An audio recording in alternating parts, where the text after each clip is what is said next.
There are moments in every person's life when they face intense adversity.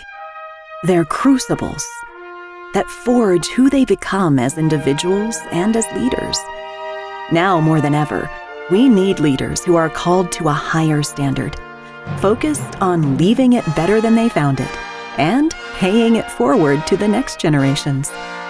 Now, let's join Fire Chief Randy Brugman as he speaks with leaders from all walks of life, as he explores and learns from their personal journeys and the crucibles that have forged them into better leaders and better people. Welcome back to another episode of the Leadership Crucible podcast. Today, it's my pleasure to have on Dr. Mulenga Chella. His story, I think, will be very inspirational as you listen to his journey and the crucibles that he's faced in his life. Dr. Chella was born in Zambia, Africa, and after completing high school, he was called to serve in God's ministry. And since then, Mulenga has served in hospital ministry, street ministry, youth ministry, and as a lead pastor. He pastored his first church in 2002, called the Bread of Life Church, and is a founding pastor of the Christ Life Church. Mulenga earned his theological diploma from Northrise University in Zambia in 2005, and in 2006, Mulenga was wrongly imprisoned in Tanzania and spent 2 years awaiting trial for a crime he did not commit, and of which he was subsequently acquitted. This resulted in a spiritually formative time for Mulenga. He then returned to Northrise University, Zambia, and earned his bachelor's degree in theology in 2012. In May 2016, Mulenga graduated from Baylor University with a master's in Divinity, and he earned his doctorate from Baylor at the George W. Truett Theological Seminary in April of 2020. Upon graduation, Mulenga served for Littleville Baptist Church in Hamilton, Texas, then on to Adamsville Presbyterian Church in Adamsville, Texas, and the Cornerstone Christian Church in Chandler, Arizona. Mulenga is married to his wife Helen. They have a son named Joseph and a daughter named Melissa. They returned back to Zambia from the USA in March of 2017 and officially started Christ Life Church in April of 2018. Mulenga, welcome to the show. Appreciate you being on. Could you just share a synopsis of some of the crucibles that you have faced in your journey, and tell us your story today? Thank you. Leadership crucible, the defining moments of a leader. I think for me, the defining moment of my leadership was a time when I was wrongfully imprisoned for 2 years, 3 months in an African prison that was very congested. That was it. How did it form me? Before I went into prison, I was a pastor leading a congregation of 300 people. And while I was in Bible school, the professor looked up to me and said, "You know, God can even take Mulenga Chella into prison the way he took Joseph in the book of Genesis into prison in order to prepare him for ministry." And those exact words came to pass. 10 months later, I met a man. He said he was a minister of the gospel in Tanzania. He invited me to go with him, and he ended up being an international criminal. The vehicle we used ended up being a stolen vehicle, and that led me to be in prison for 2 years, 3 months. In prison, I suffered, went through terrible things, but through it all, God was shaping me and molding me and giving me valuable leadership lessons that I needed in order to be the leader that I am today and that I will be in the future. Today, I'm leading a congregation that is over 1,000 members. We have a ministry that reaches out every week to over 600 kids who we feed. We have a thriving ministry towards girls that we've rescued on the streets in Zambia. And we have taken them from the streets, taken them back into school, rehabilitated them. We have a thriving ministry discipling couples, the ministry for men, for women, for children, for youth. We've planted a number of ministries at churches in Zambia that are busy reaching out to people and making a difference in the lives of people. In short, through the prison experience I had, God has impacted thousands of people, and I'm grateful for it. So I think that as you're talking to our younger audience today, or some that are in leadership positions, have not faced what you've had to face, and so when you were arrested, not knowing that you were part of an international, scheme by this other individual and sent to prison, what was your first thought? Mhm. The first time when I was arrested, we were in the car, and the gentleman who had invited me on the pretense that he was a pastor was with me. When we arrived in a city called Dar es Salaam in Tanzania, police officers pounced on us. And the only thing I saw were men with guns who surrounded the vehicle. And they screamed, "You are under arrest." And one of them was pointing a gun to my head. When that happened, I was scared, I was confused, and I was shocked. Later, in the police station, I asked the officer, I said, "Sir, what's going on here?" And the man said, "You are under arrest because the man that you are with is an international criminal and the vehicle that you're in was stolen." When that happened, I'd forgotten about the teachings and the words that were spoken to me in the classroom. So there was a lot of confusion, a lot of fear then, a lot of uncertainty about my future. And the only thing was what I could hold on to, and those were my beliefs in God. So when you were, tell me a little bit about, you went to the police station. How long did it take you to go through that system and end up in prison? Mhm. The police station that I went to was not like American police stations, it was something else. Before being taken to the main prison, you are taken to the police station. The police station is about a building that has got 4 rooms, and one of them is about the size of an American bedroom with a toilet, like a closet kind of toilet. And there were 30 men inside the police lockup. From these 30 men, you go inside, you discover that they were all using one toilet and it had no running water. So whenever they would go and use the toilet, it would only be cleaned once every 2 weeks. So all the human excrement and waste was piling up in there and it was decomposing. So as I was being taken inside the police station, I smelled a very bad stench that actually felt as if somebody was pricking my nose. After being taken inside the police station, the police officer who was arresting me asked me to give up my money, my wallet, my belt and shoes. And inside my wallet, there was money equivalent to $5. So as I was handing off my money to the police officer, some of the men who were arrested before me were criminals on the streets. And they started yelling at me through the bars, asking me to give them the money that I had. When the officer saw that, he quickly took away the money and then he pushed me inside the police locker. 5 big guys jumped on me, held my hands and legs, and they started searching me for money. When they discovered that I had no more money, they were furious with me. They said, "We told you to give us the money." So they started cursing me, slapping me, punching me, kicking me, and finally they grabbed me and threw me inside the toilet that had this much of human excrement that was decomposing. And when I tried to walk out of there, they punched me, kicked me. So I ended up spending the whole night inside human excrement for my own safety. And I Oh my cried. gosh. Yeah, I can't even imagine. So from there you went to prison for 2 years, 3 months, Yes.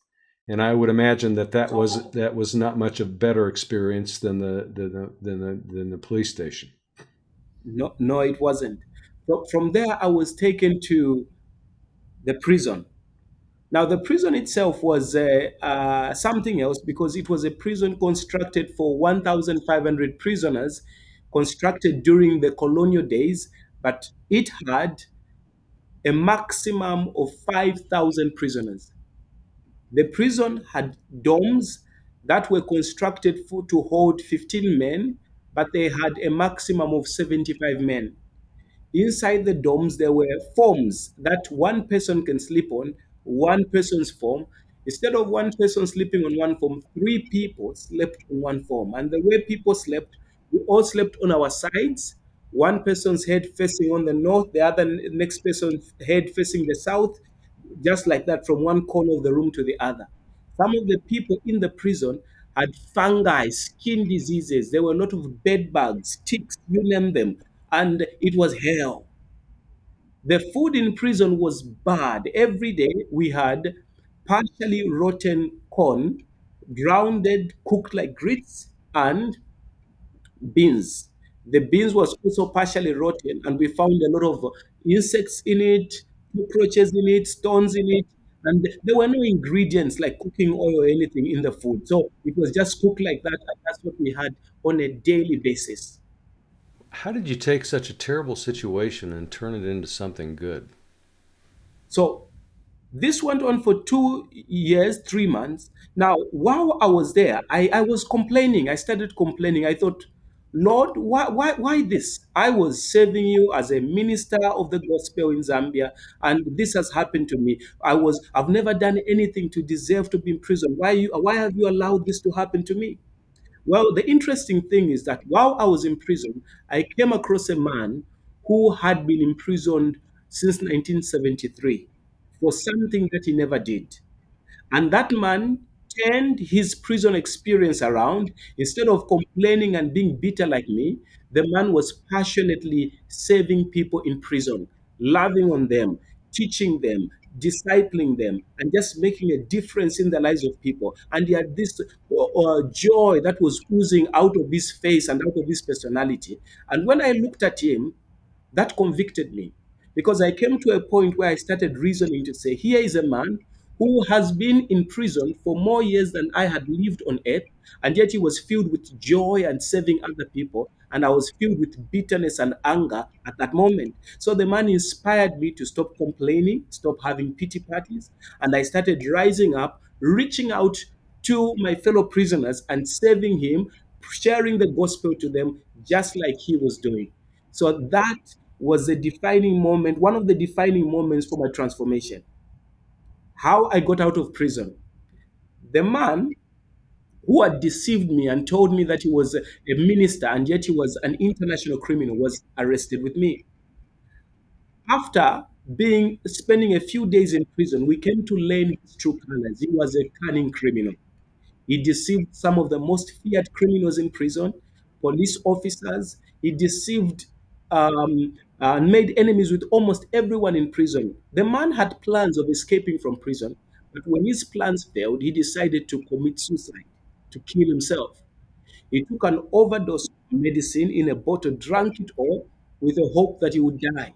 But instead of dying, he became very, very sick. He had serious diarrhea. He couldn't move. He couldn't openly walk. He couldn't open his mouth or say any word. He could hardly open his eyes. And when he became that sick, the prison officer in charge of that prison called me in his office and he said to me, Mulenga, we know that you are a pastor and we've seen your character here in prison. And we know the man that you were arrested with, that is a criminal. We advise you that now that he's sick, leave him alone. Don't help him. Let him die because he's a wicked man who does not deserve to live. And he told me to say, after all, if you help him, whatever happens in prison, police officers will hear about it. And when they hear that you are helping him, the judges and the magistrates in court, they will conclude that you are his ally in all the criminal activities he's done. So leave him alone to protect your own skin so that he dies. I'm grateful that when I walked in that prison, I carried my Bible with me. I read the Bible every day in prison. And as I was reading the Bible in prison, those words from the Bible encouraged me. They gave me strength. They gave me peace. They gave me wisdom even to go about my day to day living. As I was reading the Bible, I came across Matthew chapter 5, verse 44, where the Bible says, love your enemy. And those words struck me. And through those words, I came to a conclusion that the Lord was asking me to reach out to the man responsible for my imprisonment when he was very sick and had diarrhea and love him. And if I did that, the prison officer had already warned me that if I helped him, I would be convicted for crimes that I never did. So I had to make a decision whether I protect my own skin or help my enemy and show love. Wow. How exactly did you wrestle with a decision that difficult, and what did you decide to do? It was a difficult time for me. As I continued meditating and thinking, I felt prompted to reach out to my enemy and just love him. Even though he was responsible for my imprisonment, I just felt led to reach out to him and love him. So when I went to help him, the prison officer had told all the prisoners in prison to leave him alone and let him die. So I had to do all the work by myself. So I carried him, lifted him for about 100 feet into another room that was a prison clinic. And when I took him there, he had diarrhea dropping from his clothes. I took him in the prison clinic and started washing his body. I washed his underwear, his clothes. I literally cleaned him and took care of him the way a mother cares for a toddler for 2 weeks. In those moments, I became very thin. Fellow prisoners looked at me and they said, "You know what? We are all here in prison, but you are suffering more than us. Because not only have you been wrongfully imprisoned, but you are now taking care of the man who is responsible for your suffering." And in those moments, I started asking myself, I thought, what's life? What's the meaning of life when you've been wrongfully imprisoned, when you're eating bad food, when you're sleeping in a crowded place full of bedbugs? What is life when you don't have all the luxuries that we long for in life? And it was in those moments, I believe, the Lord started teaching me that life is an opportunity that is given to us. Life is an opportunity to love, to serve, to honor God and mankind. That even though I was wrongfully imprisoned, I had a great opportunity in prison, an opportunity to love my enemy, to serve my enemy, and to honor the Lord by doing that. So what exactly was it that got you through that crucible moment? Because that would have been hard. So as I went on cleaning him, my enemy, and washing him and caring for him, I started saying a prayer from the depth of my heart.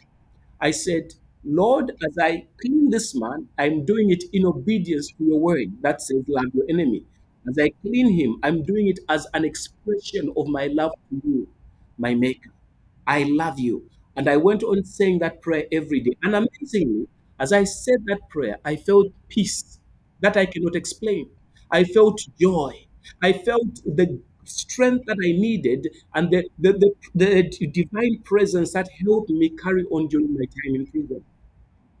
2 weeks later, that man recovered. Eventually, the time for defense and judgment came. When that time came, the same man whom I had helped, who had now recovered, stood up before the judges, the police officers, and everyone else in court. He pointed at me and said, "This man that I'm with doesn't know anything about all my criminal activities. I simply carried him in the vehicle like an ordinary passenger." And those words he spoke opened the doors for me to be released from prison, and he was convicted for 10 years. I later on, after coming out of prison, came to learn that if I had decided to let my enemy die and not respond in love, he would have died. And if he had died, police officers in Africa would have looked for every reason to convict me in his place to show to the community and the government that they were working. But because of responding in love, God protected me, and I came out of prison, went back to Zambia, continued my education. And in the year 2013, this is where the Lord now started using the bad stuff that had happened to me and turning it around for good. I went to Zambia, continued my education, and the former president of a school called Baylor University, Texas, came on a mission trip to Zambia. Apparently, I was given an opportunity to share my story with him. When he heard my testimony, he was encouraged. He said, "We're going to buy you a ticket to fly you from Africa to Texas so that you can share your testimony in our chapel." They flew me in January 2013. I shared my testimony. After I shared my testimony, the president of Baylor University then looked at me and said, "We are offering you a full scholarship. We will pay your tuition fees, yearly 60,000 US dollars, and we'll pay for all your accommodation, food, and everything for you to do your master's and later on your doctorate." And I accepted that beautiful offer. That opened the door for me, my wife, to come to the USA, where we had our firstborn, and eventually I completed my education.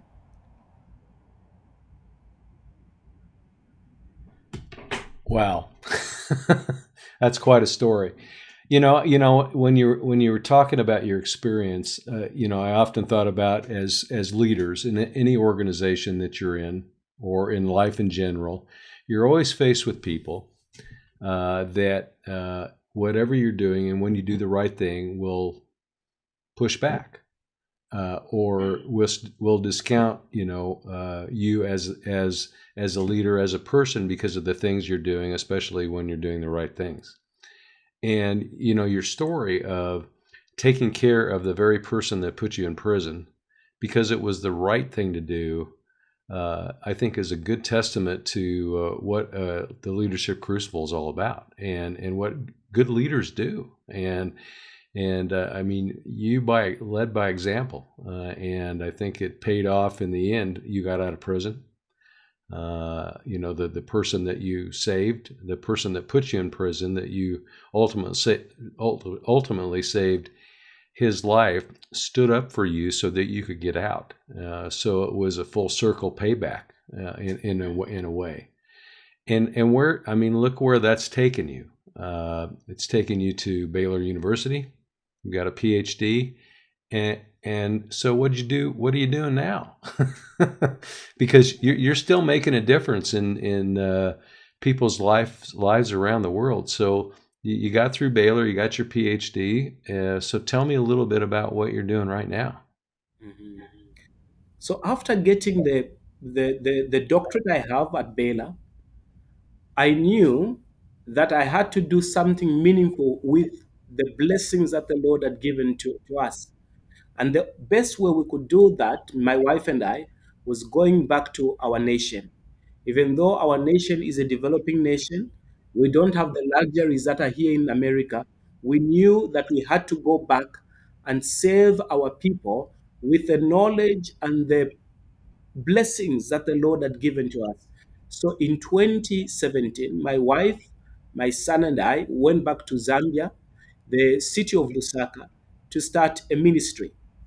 And when we arrived, the ministry was officially opened, the church was officially opened in the year 2018. It's called Christ Life Church, Zambia. When we started the ministry, things were slow, things were difficult. We were meeting in an incomplete building. But here is the nugget.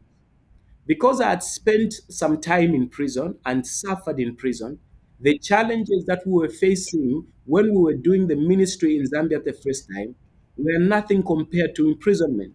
So that enabled me to persevere through them, even though it was difficult and challenging. We persevered because my reasoning was, if I can stand through prison, there is no challenge in life that can overwhelm me. And that gives me the courage to face any challenge that comes ahead of us in ministry. And that strengthens me. So since you went back and started your ministry, because I think it probably started with one or two rooms, right? Probably a dilapidated building. Where are you at now? Because I think you have had some success, have you not, in building out and Yes. reaching out and impacting those that live in that area? Mm.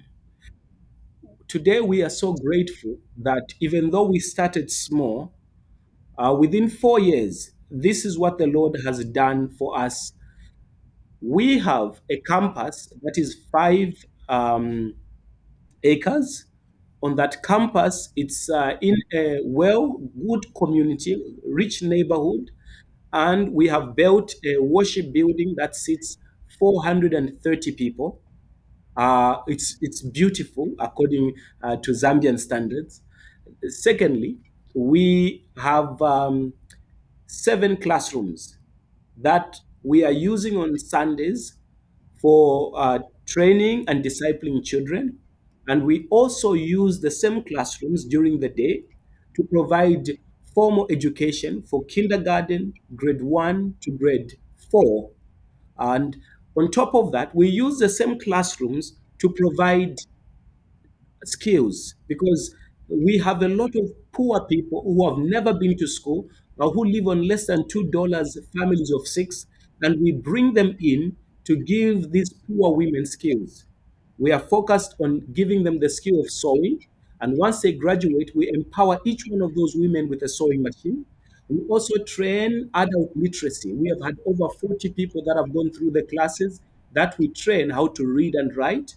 On top of that, we are also empowering other people who did not make it in high school so that they can have a second chance at education and after that go to college.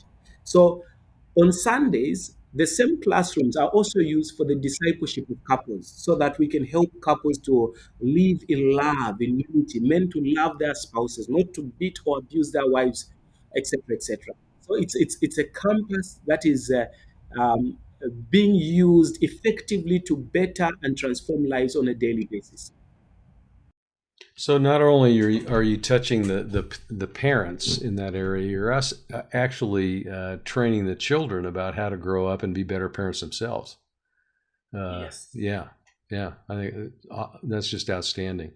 Some of the takeaways that I'm hearing from you today is that no matter what you're faced with in life, you have to look for doing not only the right thing, but also continuing to impact others around you. I was struck by, you're going into prison when you shouldn't have been there, and you turn around and you take care of the very person that helped put you there. And part of that was your belief in God, but I have to believe that part of that is just your own sense of, I'm going to make my situation better. And I'm going to do the right thing as a human being. How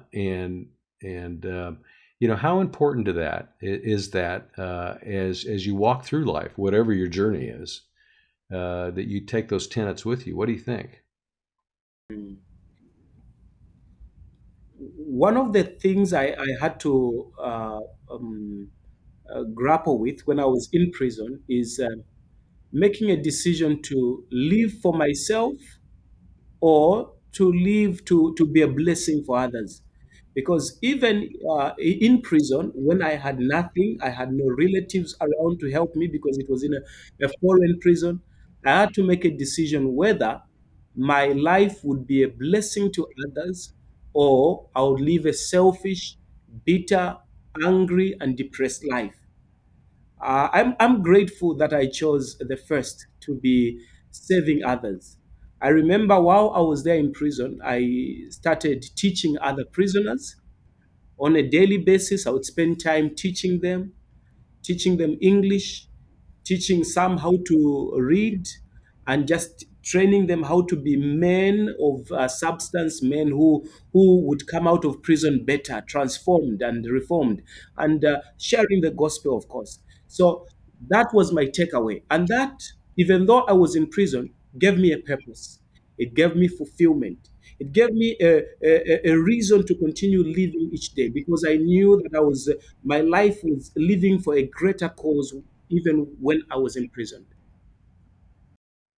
Yeah, and that's really what leadership's all about, isn't it? No matter what your chosen path is in life, it's about to impact others. And I think your story is about somebody that was in a very, very difficult circumstance, but chose to lead, do the right things, walk your talk, because you made that choice to continue to serve others. And so often today, I mean, what we're seeing, I think, in at least in government and a lot of organizations, is we have leaders that really don't walk that talk. They just they say a lot of things, but they don't really do very many things. And I think what you have done is you have invested your time, talent, and treasure in helping others to live a better life in the future. I just think I think from the crucibles that you have faced, I think you've taken those and turned them into some real positives in your life, and you're impacting others. I think it's just a really unique story. If you could just share a little bit about for maybe some of the leaders that are out there, whether they're leading a church or leading a small business down the street, or a government official, maybe an elected official, or somebody that maybe a sitting fire chief or a police chief that's sitting out there today and listening and watching this program. What would you share with them about how to be a better leader and how to face that adversity and use it to their own advantage? Thank you. My words of encouragement are: don't waste the pain. We live in life that is not even. There are many times when bad things happen even to good people, people who are not deserving. And sometimes we do deserve the bad things that happen to us. But we should not waste the pain.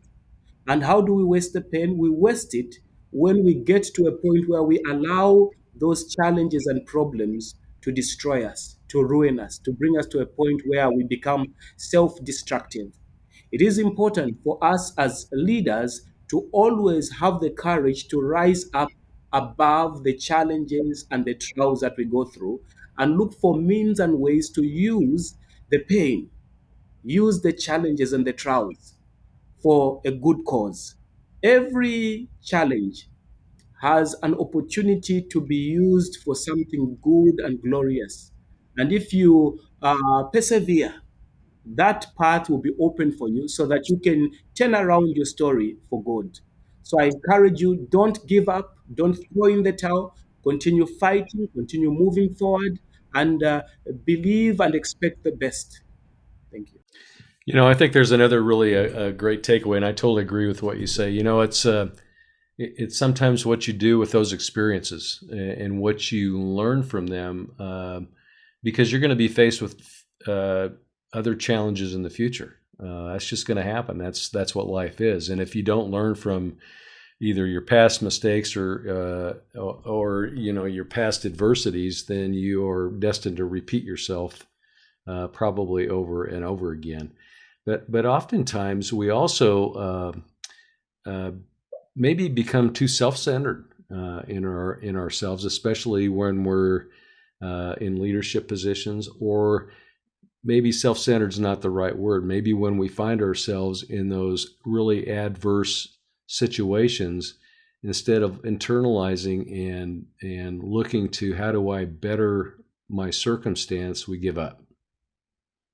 And you could have very easily given up, but you chose not to. You used that adversity and you turned it to look at what's happened to you. And if you could share, with some of the folks that are listening today, how important was that when you look back on that now, on that experience? How important was that to lay the foundation of where you're at today? I strongly believe that if I had not been imprisoned, I would not be where I am today. The people we are saving and impacting, we could not have had the capacity, the wisdom, the resources, the influence, and everything that it takes to do what we're doing today. The crucible for our success was in the challenges, the wrongful imprisonment that I went through. So, again, I want to encourage you that some of the challenges that we go through in life are actually the right crucibles, the right materials that are needed for our lifting up. So don't despise your pain, don't despise your challenges, even the worst of them when you face them. Believe for a better tomorrow. I love a Bible verse that strengthened me during my time in prison. It comes from the book of Romans, chapter 8, verse 28, and it says, in all things, God works them together for good for them that love and serve the Lord. I believe in everything working together, even the pain, the shame, the challenges. Believe and trust that it will all work together one day for your good.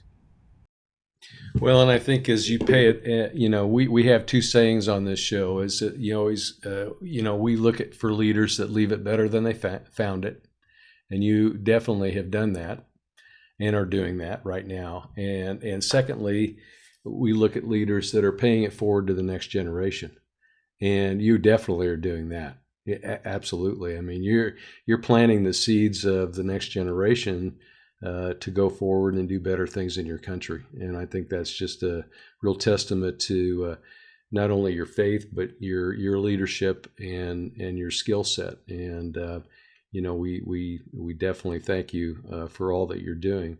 Is there any final thought that you would like to leave with the audience today? One of the things I asked myself in prison was, what is life? Because many times, as we tend to live, even as leaders, we get to a point where we are preoccupied with things that are meaningless.